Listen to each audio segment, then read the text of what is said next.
Sesaat lagi Anda akan mendengarkan program Renungan Sahabat Seperjalanan bersama Pendeta Wendy Pratama. Selamat mendengarkan.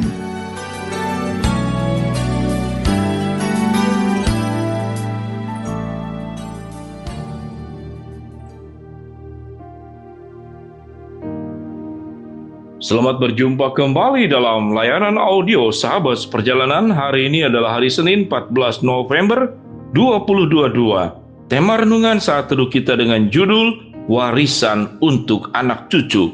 Warisan untuk anak cucu. Firman Tuhan terambil dalam 2 Tawarikh pasal 12 ayat yang ke-16. Demikian bunyi firman Tuhan. Kemudian Rehabeam mendapat perhentian bersama-sama dengan nenek moyangnya, dan ia dikuburkan di kota Daud. Maka Abia anaknya menjadi raja menggantikan dia. Mari kita berdoa. Bapa yang di dalam surga, kami ingin belajar bahwa kehidupan kami itu berdampak kepada keturunan setiap kami masing-masing. Apa yang kami tabur saat ini akan dituai oleh keturunan kami, anak dan cucu kami. Dalam nama Tuhan Yesus kami berdoa. Amin. Shalom sahabat seperjalanan yang dikasihi Tuhan. Hidup kita itu punya dampak kepada setiap lingkungan yang ada, khususnya dalam lingkaran yang paling dalam, yaitu keluarga kita. Sehingga tema kita berjudul dengan judul Warisan untuk Anak Cucu. Siapakah itu yang namanya Rehabeam? Rehabeam adalah anak daripada Salomo, dan Salomo adalah anak daripada Daud. Sementara Abia adalah anak daripada Rehabeam, atau cucu dari Salomo, atau cicit dari Daud. Kita di sini belajar 4 generasi dari Daud, Salomo, Rehabeam sampai kepada Abia.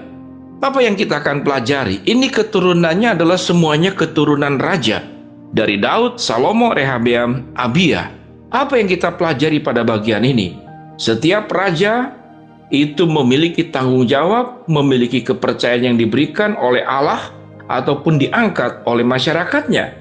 Dan setiap raja itu akan menjalani setiap tanggung jawab hidupnya dan akan berdampak buat dirinya dan juga berdampak kepada keturunannya.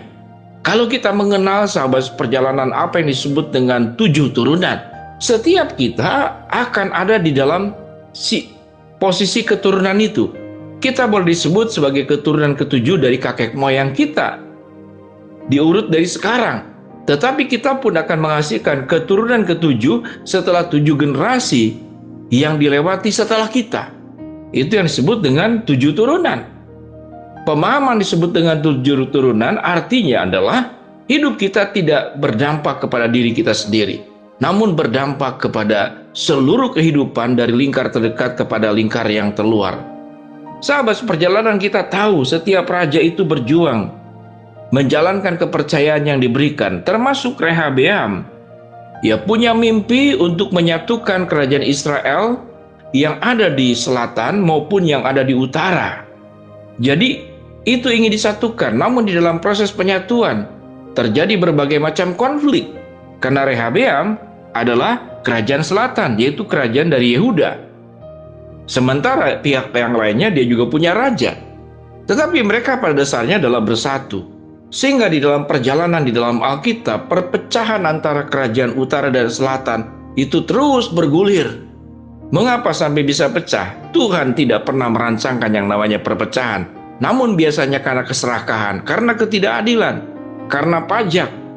Pajak yang diberikan kepada pihak yang bukan warga negara kita lebih besar, lalu kita sebagai sifatnya secara tidak sadar sebagai penjajah pada prinsipnya. Namun di bagian yang kita kuasai itu pajaknya diringankan, sementara pihak yang kita serang itu diberikan pajak yang lebih besar. Ketidakadilan menimbulkan berbagai macam perpecahan dan konflik. Itu salah satu persoalan hidup manusia. Namun tatkala seseorang hidup dalam kebijaksanaan, dia bisa menyatukan semua apa yang terpecah. Tetapi tatkala orang hidup dalam ketidakbijaksanaan, dia akan memecah apa yang sudah bersatu. Itulah pelajaran yang kita akan pelajari. Sahabat seperjalanan, setiap raja itu didirikan, diangkat oleh Allah. Dan setiap raja itu bertanggung jawab kepada Allah, menjalankan kehendak Allah. Lalu apa kena mengenanya dengan setiap kita sahabat seperjalanan? Kita pun menjadi raja, itu minimal untuk diri kita sendiri. Raja-raja kecil dalam dunia ini. Sewaktu kita menjadi suami, menjadi kepala keluarga, kita sedang menjadi raja. Namun raja tidak identik dengan kursi. Raja tidak selalu identik dengan kekuasaan. Raja tidak selalu dengan identik telunjuk. Dan setiap perintahnya itu harus dilaksanakan. Kalau tidak dilaksanakan berarti ada hukuman. Raja itu artinya sebuah pertanggungjawaban. Hidup kita itu dipimpin oleh kita sendiri. Lalu kalau kita kemudian bergantung menyerahkan hidup kita, yang keputusannya dipilih oleh kita, apapun bentuknya, sikap kita, pilihan hidup kita, tanggung jawab kita, tatkala kita berpaut kepada raja di atas segala raja, maka kita sedang memberikan warisan yang terbaik kepada anak cucu kita. Dengan demikian sahabat seperjalanan, kalau kita melihat dari Alkitab 4 generasi dari Daud, Salomo, Rehabeam, dan Abia, kisah daripada masing-masing raja ini sahabat seperjalanan silakan melihat di dalam Alkitab. Namun yang ingin saya sampaikan kepada sahabat seperjalanan bahwa pelajarannya, setiap kehidupan kita itu akan diwariskan kepada anak dan cucu kita. Kalau harta itu biasanya sangat umum menjadi fokus, namun kebijaksanaan, hidup yang saleh, hidup yang benar, hidup yang adil, hidup yang memberikan warisan-warisan keteladanan iman, keteladanan kehidupan. Bagaimana hidup kita itu menjadi berkat, memberikan dampak positif kepada siapapun yang kita temui. Maka itu menjadi warisan yang sangat berharga, warisan yang sangat mahal untuk anak cucu kita. Sahabat seperjalanan, kalau engkau menjadi pemabuk, ingat itu bukan urusanmu sendiri.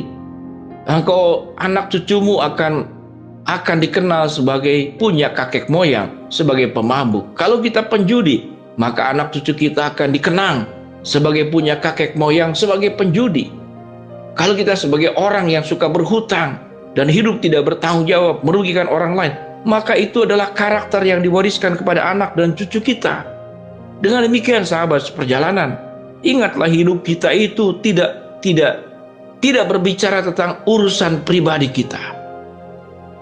Jadi kehidupan ini benar-benar perlu dipertanggungjawabkan, tidak hanya kepada Allah sebagai yang utama, namun dipertanggungjawabkan kepada keturunan yang kita akan hasilkan. Ada sahabat seperjalanan yang mengatakan, oh saya tidak punya keturunan, saya tidak menikah. Namun ingat, ada ponakan, ada keluarga besar, tetap engkau diingat sebagai paman, tetap engkau dianggap sebagai tante, sebagai sepupu, sebagai saudara sekandung, dan itu berdampak kepada keluarga besar. Sahabat seperjalanan, kalau kita dianggap sebagai pribadi-pribadi yang mencintai dan mengasihi keluarga kita, maka selain finansial yang diwariskan, yang harus diwariskan adalah sebuah kehidupan dalam keteladanan, sebuah kehidupan yang adil, sebuah kehidupan yang bertanggung jawab, yang menjadi contoh yang kita akan wariskan kepada anak dan cucu kita. Sehingga dengan demikian, ingat sahabat seperjalanan, tema kita adalah warisan buat anak cucu. Apa yang kau sediakan? Kalau cuma harta sekalipun itu penting, biasanya berakhir dengan pertikaian, perpecahan, bahkan ada yang sampai saling membunuh. Namun yang kita wariskan adalah iman, yang kita wariskan adalah kebijaksanaan, yang kita wariskan adalah keadilan, yang kita wariskan adalah keteladanan, yang kita wariskan adalah sikap rendah hati, yang kita wariskan adalah sebuah kehidupan yang total kepada Allah. Maka itu menjadi warisan yang sangat indah buat anak dan cucu kita.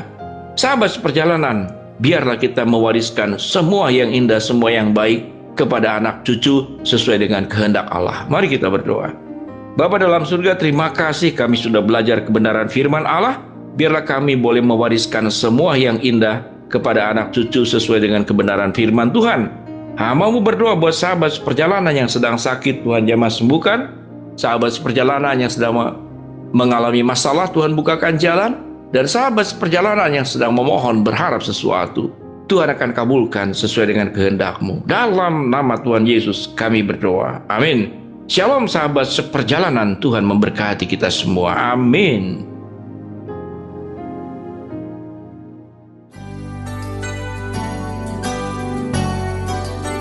Anda baru saja mendengarkan program Renungan Sahabat Seperjalanan bersama Pendeta Wendy Pratama. Terima kasih atas perhatian Anda. Tuhan Yesus memberkati.